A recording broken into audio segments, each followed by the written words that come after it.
गुरु प्यारी सात संगत जी, आप सभी को राधा स्वामी जी। संगत जी, हमारे सद्गुरु जानी जान हैं। अगर हमें थोड़ी सी भी चोट लगती है, वे उनको यह चीज़ बखूबी पता होती है।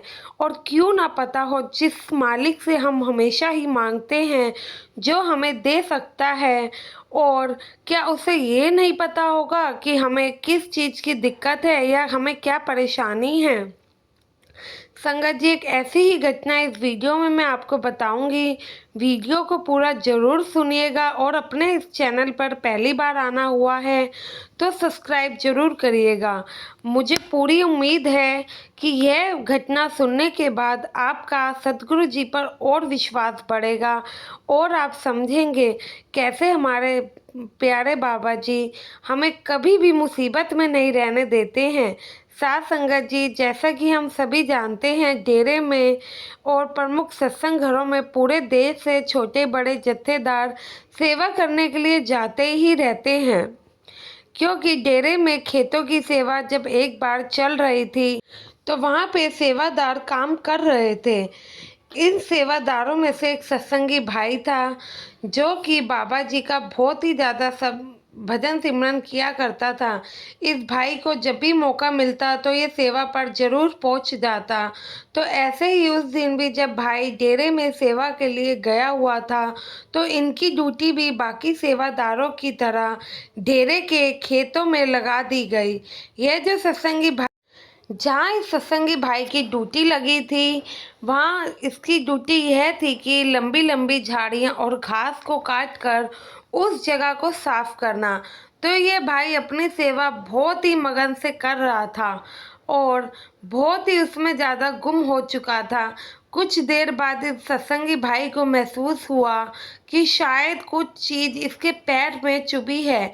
इनको लगा कि कोई कांटा चुभा होगा या फिर किसी छोटे मोटे कीड़े ने काट लिया होगा, क्योंकि संगत जी वहाँ पे झाड़ियाँ इतनी थी तो इतना उनकी नज़र नहीं गई, क्योंकि लंबी लंबी झाड़ियाँ थी, वो काटने में मगन थे और इन्होंने इस बात को अनदेखा कर दिया, ज़्यादा ध्यान नहीं दिया, अपनी सेवा करने लगी।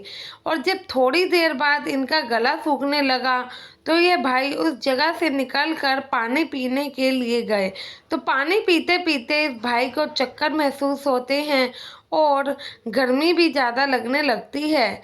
साथ संगत जी, जब इन सत्संगी भाई ने पानी पिया और वापस अपनी सेवा वाली जगह पर गए तो इनको और थोड़ी दिक्कतें बढ़ने लगी, जोर से चक्कर आने लगे। तो ये भाई वहीं पर बैठ गए। जब दूर से इसके साथी बाकी सेवादारों ने देखा तो वे सब दौड़ के इनके पास आए और इस भाई से पूछने लगे। तो ये भाई बोला, मुझे पता नहीं क्या हुआ जो अचानक चक्कर आ रहे हैं। सेवादार ने भाई को और ज़्यादा पानी पिलाया। तभी एक सेवादार की नज़र इस भाई के पैर पर चली जाती है जो कि पूरा नीला हो गया था। तो ये देखकर सेवादार थोड़ा घबरा गए और उन्हें डाउट हुआ कि शायद किसी जहरीली चीज ने इन भाई को काटा है। तो कुछ सेवादारों ने मिलकर भाई को डेरे के अस्पताल में भर्ती कराया, जहां डॉक्टरों ने उसी समय अपनी जांच शुरू कर दी और डॉक्टर उस भाई को देखते ही समझ गए और बता दिया कि इन्हें किसी जहरीले सांप ने काटा है। और जब सांप ने काटा था तब तो इन भाई को पता नहीं चला कि क्या हुआ है और ना ही बाकी सेवादार समझ पाए। लेकिन जैसे ही धीरे धीरे उस काटने का असर, जहर का असर होने लगा तो ही इनको पता चला। जब ये बात इनके जत्थेदार को मालूम पड़ती है तो वह उसी समय डेरे के अस्पताल पहुंच जाते हैं और डॉक्टर से पूछते हैं कि मेरे साथी ठीक तो हो जाएंगे ना। तो डॉक्टर आगे से कहते हैं, आपने अपने साथी को अस्पताल में लाने में थोड़ी देरी कर दी है। अब सांप का जहर बहुत ज़्यादा ही फैल गया है। हम कोशिश करते हैं, देखते हैं क्या बन सकता है, लेकिन हम अभी कुछ कह नहीं सकते हैं। डॉक्टरों की ये बात सुनकर उस जत्थेदार का हाल बुरा होने लगा। सोचने लगा कि भाई अगर इसे कुछ हो गया तो मैं इसके परिवार को क्या जवाब दूंगा, कैसे समझाऊंगा, क्या मुंह लेकर उनके पास जाऊंगा। बाकी के सेवादारों ने उन्हें समझाया कि जत्थेदार जी, आप बाबा जी पर भरोसा रखें, सब ठीक हो जाएगा, मालिक अपने आप सब ठीक करेगा। लेकिन अचानक किसी के साथ संगत जी जब बुरा हादसा हो जाए तो इतनी आसानी से हमारा मन नहीं संभलता है। वैसे तो हम कह तो देते हैं और कहना मुश्किल नहीं है कि सद्गुरु जी जो करते हैं उसके पीछे कोई ना कोई वजह है। बाबा जी ने अगर कोई काम किया है तो ज़रूर सोच समझ कर ही किया होगा, लेकिन हम अपने मन को नहीं समझा पाते हैं ना, क्योंकि वो मोह माया में इतना फंसा हुआ है। जबकि सद्गुरु जी कई बार कह चुके हैं कि इंसानी रिश्ते सिर्फ मोह माया है, लेकिन हम ऐसे उनके साथ जुड़ गए हैं कि हम उनको खोने से डर पड़ते हैं। भले ही हमें अपने कल का नहीं पता, लेकिन जो हमारे रिश्ते हैं, हमारे अपने हैं ना, हम इन्हें खो ही नहीं सकते हैं। या ये कहे कि हम इनसे इतने अटैच हो गए, हम इन्हें खोने के नाम से भी ना हम डर जाते हैं। हमारी रूह कांपने लगती है कि क्या होगा अगर हमें कुछ हो गया, क्या होगा अगर इनके साथ कुछ हो गया। बल्कि ऐसा नहीं होना चाहिए। जब बाबा जी हमें समझाते हैं पर हम लोग कहाँ समझ पाते हैं। अब बाकी जो सारे सेवादार थे वहाँ पे, वे सभी बाबा जी से अरदास करते हैं, कहते हैं कि ये ठीक हो जाए, वरना हम सब भी अपने घर नहीं जाएंगे, क्योंकि इनके घर वालों को हम क्या ही जवाब देंगे। आगे जत्थेदार बाबा जी से मन ही मन अरदास करते हुए कहते हैं कि बाबा जी, मुझे आप पर बहुत विश्वास है, आप हमारे साथ जो करेंगे अच्छा ही करेंगे, गलत तो कभी आप होने ही नहीं दे सकते हैं। यह सब कह के वह सब अपने मन को समझाते हैं। इसके बाद वह सभी अस्पताल में ही भजन सिमरन पर बैठ जाते हैं। इधर जब यह बात सेक्रेटरी साहब को पता चलती है तो वे तुरंत बाबा जी को बताते हैं। उसके कुछ देर बाद ही बाबा जी और सेक्रेटरी साहब डेरे के अस्पताल में पहुंच जाते हैं। जब बाबा जी अस्पताल में पहुंचते हैं तो उस भाई के साथ ही सभी सेवादार नीचे फर्श पर बैठकर भजन सिमरन कर रहे होते हैं, जो देखकर बाबा जी बहुत खुश होते हैं। और भाई जो कि बेहोश हालत में अस्पताल में बिस्तर पर पड़े हुए थे, तो बाबा जी उन भाई के पास जाते हैं, उनके सिर पर अपना हाथ फिराते हैं। इतने में भाई अपनी आंखें खोल लेते हैं तो सामने बाबा जी को देखकर रोने लगते हैं और हाथ जोड़ देते हैं। सारे सेवादार भी बाबा जी को देखकर खुश होते हैं और कहने लगते हैं कि अब जब आप खुद आ गए हो तो अब सब कुछ ठीक हो जाएगा। सारे सेवादार बेफिक्र होकर सेवा में चले जाते हैं।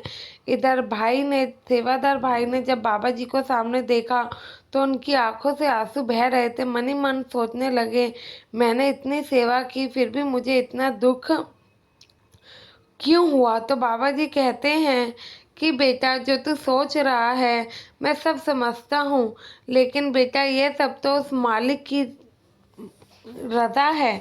जो होता है उनकी मर्ज़ी से होता है, अच्छा हो या बुरा हो, हर समय ज़िंदगी में आता ही है। लेकिन इससे हमें नहीं घबराना चाहिए। तो भाई पूछने लगते हैं कि बाबा जी, क्या मैं ठीक तो हो जाऊँगा ना? तो बाबा जी मुस्कुरा पड़ते हैं और कहते हैं, अभी तो तेरे से कई सेवा लेनी है, कई साल तुम्हें डेरे में आकर सेवा करनी है। यह कहकर बाबा जी वहाँ से चले जाते हैं। और बाबा जी के जाने के कुछ देर बाद जब डॉक्टर ने इस भाई की तरफ देखा तो इसने अपनी आंखें खोल रखी थी। यह देखकर डॉक्टर भी हैरान हो जाते हैं कि ये कैसे अपने बिस्तर पर बैठ गए हैं और घबरा जाते हैं कि ऐसा कैसे हो सकता है। इतने में बाकी डॉक्टर भी वहाँ आते हैं और इस भाई का चेकअप करने लगते हैं। सब कुछ चेक करते हैं कि इनका ऑक्सीजन लेवल वगैरह सब ठीक है या नहीं। लेकिन वहाँ के डॉक्टर हैरान हो जाते हैं कि ये पहले जैसे नॉर्मल कैसे हो गए। जब ब्लड टेस्ट दोबारा किया तो वह भी कुछ समय में आया और नॉर्मल ही आया। जिसे साथ संगत जी, अब यह सच्चाई तो वह सेवादार भाई ही जानता था कि यह चमत्कार कैसे हुआ। फिर उस सेवादार भाई ने बाबा जी का धन्यवाद किया, उनका शुक्राना किया, डॉक्टर का भी शुक्राना किया अब तो इस भाई की आंखों से बस बाबा जी के प्रेम के प्रति आंसू ही बह निकले। इनके 2 दिन बाद इस भाई को अस्पताल से छुट्टी मिल गई और भाई अपने सभी सेवादार साथी के साथ हंसी खुशी अपने घर लौट गए और घर पहुंचकर सारी घटना घर वालों को बताई। तो फिर सबने मिलकर उस प्यारे से सद्गुरु का शुक्राना अदा किया। साथ संगत जी, अगर हमें सद्गुरु पर विश्वास है तो हमें कभी भी नहीं घबराना चाहिए। समय बुरा और कभी कभी बहुत बुरा भी आता है। ऐसे में हमारा विश्वास सद्गुरु से नहीं डगमगाना चाहिए। हम देखते हैं कि अक्सर थोड़ी सी ही दिक्कत सत्संगियों पर आ जाए तो वे अपने गुरु को छोड़कर इधर उधर भटकना शुरू करते हैं और उन पर ज़रा से भी भरोसा नहीं करते हैं, शिकायतें करने लगते हैं। यह नहीं सोचते हैं आखिर हमारा है ही क्या, सब दुनियावी रिश्ते हैं, दुनियावी चीज़ें हैं। हम कुछ भी साथ लेकर नहीं गए आए थे और ना ही जाएंगे। हमारी तो ज़िंदगी भी खुद की नहीं है, आज है कल नहीं, क्या पता कब आखिरी दिन हो। लेकिन कभी नहीं सोचते हैं। हमें बस हर समय जब भी हम मुसीबत में हो तो उस मालिक को यही कहना चाहिए कि सद्गुरु तुम बख्शनहार हो और हम गुनाहगार हैं, तुम हमें बख्श दो हमारे गुनाहों को। साथ संगत जी इजाज़त चाहते हैं। आशा है ये साखी आपको अच्छी लगी होगी और संगत के अपने इस चैनल पर पहली बार आए हैं तो सब्सक्राइब ज़रूर करिएगा। कमेंट में राधा स्वामी लिखना ना भूले जी। गुरु की प्यारी साथ संगत जी, आप सभी को हमारी तरफ से राधा स्वामी जी।